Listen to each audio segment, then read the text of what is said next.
alikuwa anatongoza vibinti ndani ya kanisa. Yesu atawakuta watu wa namna hiyo. Hiyo ni mimba. Lakini ninakwambia kwamba ole wao wanaonyonyesha na wenye mimba siku ya. Haleluya, mtu wa Mungu. Siku ya leo ninapenda tujifunze somo kutoka katika kile kitabu cha Mathayo sura ya 24 mstari ule wa 19. Ni wakati ambao Yesu alikuwa anawaambia wanafunzi wake mambo ambayo yatakuwepo katika ile siku ya mwisho.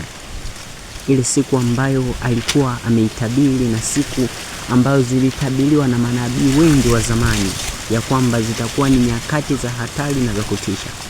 Neno la Bwana linasema ya kwamba ole wao wenye mimba na wanyonyeshao siku hizo. Yesu alikuwa anawaambia ya kwamba siku ile ya mwisho itakuwa ni siku ya kutisha. Kutakuwa na tabu na wakati wa dhiki, shida ambao haujawahi kupata kuwepo duniani. Kwa hiyo hapa anasema ya kwamba ole wao wenye mimba na wanyonyeshao siku hiyo. Tujifunze maana ya huu mstari. Tambua ya kwamba chanzo cha dhambi ni tamaa. Dhambi ni mbegu. Mbegu ya dhambi ukiipanda ndani ya mwili wa mwanadamu itaota, na ikiota itazaa matunda, kama ilivyo mbegu ya mmea wowote unaofahamu. Mbegu ya mhindi, mbegu ya maharage ni sawa na dhambi. Dhambi ni mbegu. Mbegu ambayo ni dhambi ikipandwa kwenye moyo wa mwanadamu lazima itoe matokeo. Sasa hapa Yesu akasema ya kwamba ole wao wenye mimba na wanyonyeshao siku hiyo. Mimba, tujifunze mimba ni kitu gani? Katika kitabu kile cha Yakobo ile sura ya 1 na ule mstari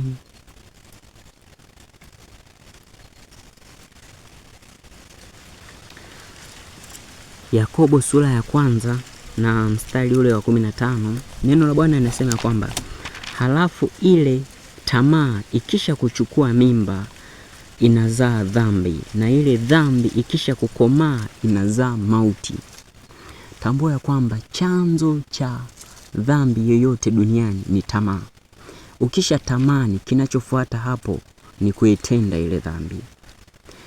Dhambi ukisha itamani, jambo lolote ambalo ni dhambi, uwe unaijua ama huijui ya kwamba ni dhambi, ukiifanya basi inaanza kuota ile mimba ndani ya mwili wako. Ikishaota inaendelea kukua. Kukua kwa dhambi ni pale ambapo unakuwa na moyo mgumu wa kutaka kuitoa ama kuifukuza ile dhambi katika mwili wako. Umefanya uzinzi, ile dhambi imeshaota, inaendelea kukua. Usipotafuta kutubu, usipotafuta kuiondoa hiyo dhambi, maana yake itaendelea kukua. Umefanya uwizi, umekuwa ni jambazi, umefanya tabia yeyote ambayo ni chukizo mbele za Mungu, hiyo ni dhambi. Hiyo dhambi itaendelea kunyanyuka, inaendelea kukua kama vile mtoto mchanga ambavyo huwa anakuwa ndani ya tumbo la mama. Dhambi ile itaendelea kukua taratibu. Umekuwa ni jambazi, umefanya umalaya hata kwa siri, ulikuwa ni mtu wa kujiuza, lakini unaingia kanisani, ile dhambi inazidi kukua. Baadaye unaizaa. Matokeo ya dhambi ni mauti. Tamaa inazaa dhambi, dhambi inazaa mauti. Mauti yenyewe ni kifo. Kifo katika Biblia kipo cha aina 3 ambayo inazungumziwa hapa. Mauti ni ile ya kutengana na Mungu.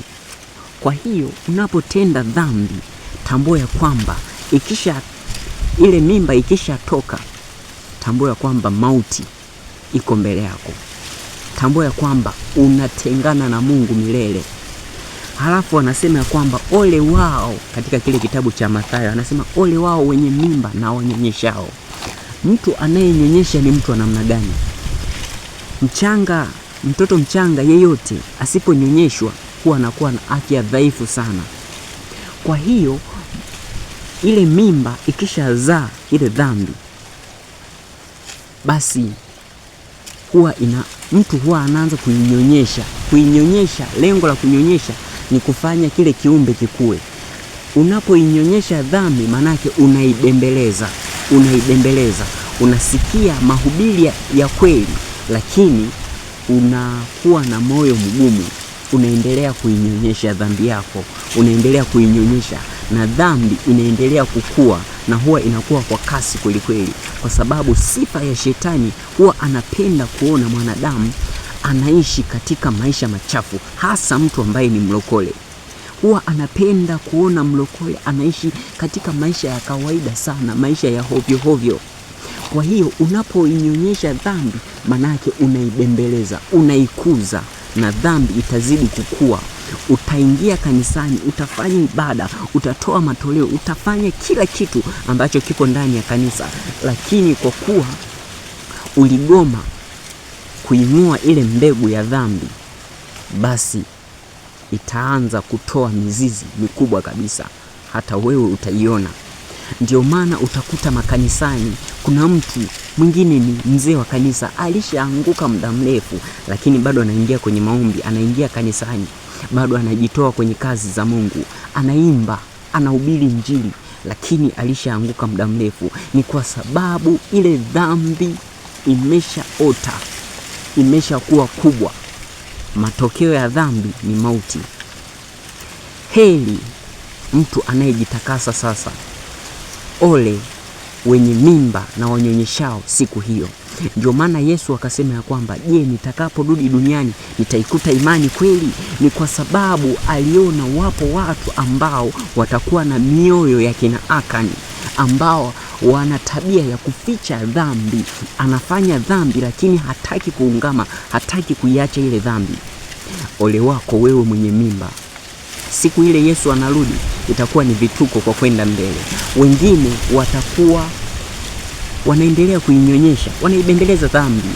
Kunyoa denge ni moja ya dhambi ambayo ikishaota imetoa na mizizi yake, ni vigumu sana kuitoa. Wale ambao wanasuka minywele bandia, wanavaa miwigi, wana staili fulani za kuzimu. Yaani ukimwangalia malaya na ukimlinganisha na mtu aliyeokoka hakuna utofauti. Yale mavazi, zile staili za kuzimu, basi tambua ya kwamba ndio hizo ambazo zitakufanya wewe uwe na mimba. Mimba yenyewe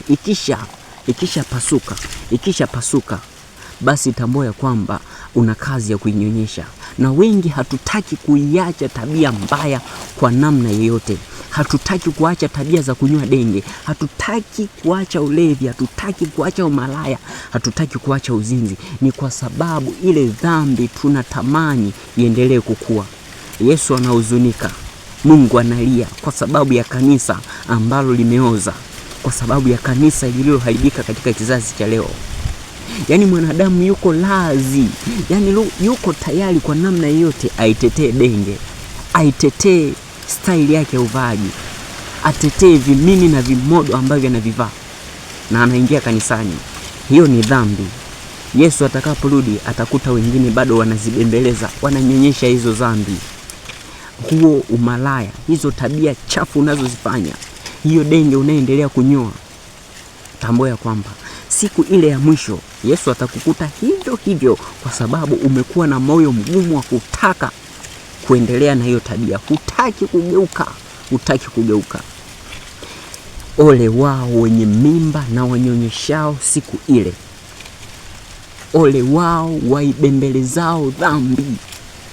Unaibembeleza dhambi hata kama mchungaji wako hakuambii kwamba kuvaa vimodo ni dhambi, hakuambia kwamba kunywa denge ni dhambi, hakuambii kuvaa miwigi ni dhambi, hakuambii kusuka minywele bandia ni roho ya kipepo, hakuambii.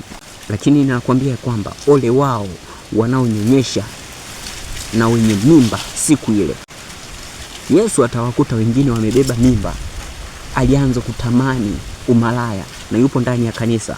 Alikuwa anatongoza vibinti ndani ya kanisa. Mwingine anaingia kanisani ili apate kimchumba, apate magari, apate kutabiliwa mali, atabiliwe mambo ambayo ni mema, ambayo yanauchangamsha moyo wake. Yesu atawakuta watu wa namna hiyo. Hiyo ni mimba. Ole wao wanayonyonyesha na wenye mimba siku ile. Dhambi yoyote chukia kukaa nayo. Ni heri ukawa na uhakika wa safari yako unapoelekea mbinguni, kuliko ukaishi maisha ya kujifurahisha mwenyewe hapa duniani. Utalia siku moja. Utalia. Huyo mchungaji wako ambaye anakubembeleza, anasema kunywa kidogo, usilewe, nini na nini, hivyo vyote utalia siku ile. Utayakumbuka maneno haya. Maneno haya yatakuwa na uthamani siku ya kufa. Siku ambayo utakuwa umebanwa kweli kweli, ndipo maneno haya yatakuwa na uthamani. Hata Magufuli akaja kuwa na thamani baada ya kufa kwake. Yesu anakuja. Kwa kila unalolitenda litapata malipo yake. Ni sauti ya mtu aliye nyikani ikisema, tengeneza njia za Bwana, nyosha mapito, tabia na mwenendo wako. Bwana anakuja. Kwa kila unalolitenda, basi litapata malipo sawa sawa na ulivyotenda. Amen.